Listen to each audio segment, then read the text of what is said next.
শুভ সকাল বন্ধুরা। তো আমি রান্নাঘরে আজকে একটা নতুন রেসিপি নিয়ে আসলাম। তো রেসিপিটা হচ্ছে আপনার ভূত পেত্নির প্রিয় খাবার।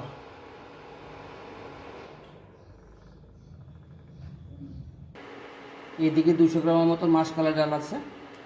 তো আমি ওভেনে ফ্রাই প্যানটা বসিয়ে দিলাম, এটার মধ্যে আমি একটু গরম করে নেব।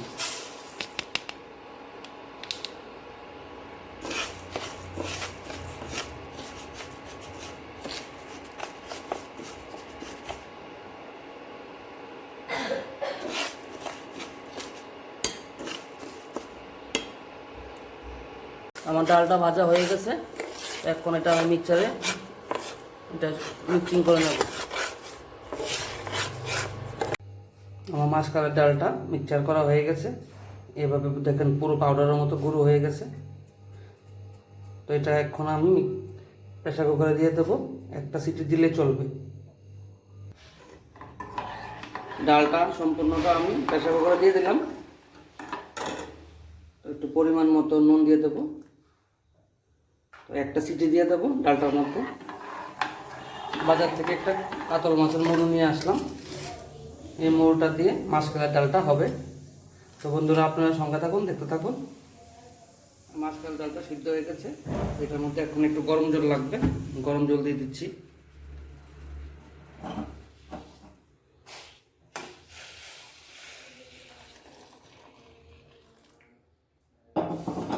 সিদ্ধ ডালটার মধ্যে আমি একটু কাঁচা লঙ্কার গুঁড়া দিয়ে দিচ্ছি।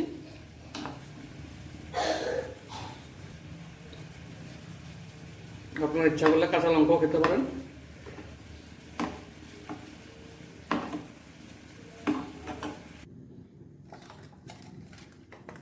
মাছের মাথাটার মধ্যে নুন হলুদ মাখা শেষ হয়ে গেছে, এখন আমি এটাকে ভেজে নেব। কড়াইতে তেল গরম হয়ে গেছে,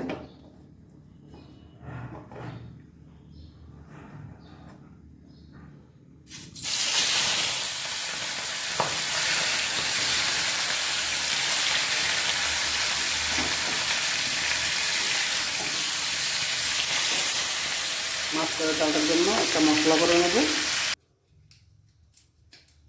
তেজপাতা দিয়ে দিলাম এটার মধ্যে, 3-4টা শুকনো লঙ্কা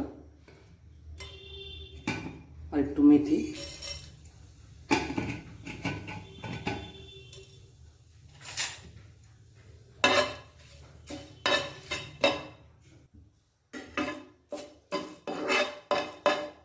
মশলাটা ভাজা হয়ে গেছে,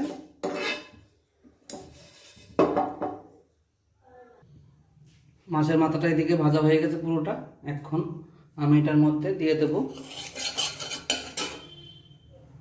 তো বন্ধুরা আপনারা দেখতে পাচ্ছেন আমার কড়াইটা খালি আছে। এখন আমি এটার মধ্যে কিন্তু সম তেল দেবো না, কিছুই দেবো না। এটার মধ্যে আমি দিয়ে দিচ্ছি ডালটা।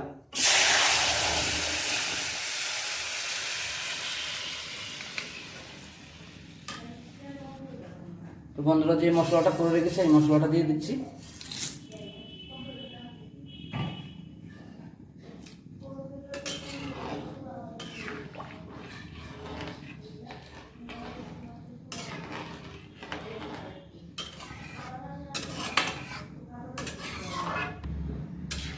মাসকলাইয়ের ডালটা বন্ধুরা আপনারা কে কীভাবে খেয়েছেন আমাদের ঠিক জানা নেই। আমরা এটাতে সোমবার ছাড়া খাই, তেল ছাড়া।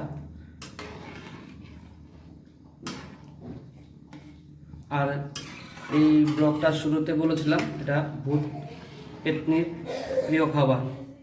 কেন ভূত পেত্নির প্রিয় খাবার বলেছিলাম বন্ধুরা আপনারা কমেন্টস করে বলবেন।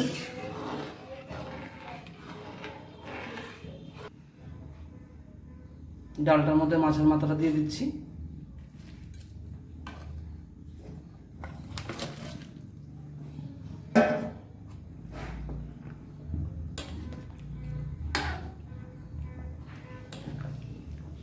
আমার ভূত পেত্নির ডালটা হয়ে গেছে।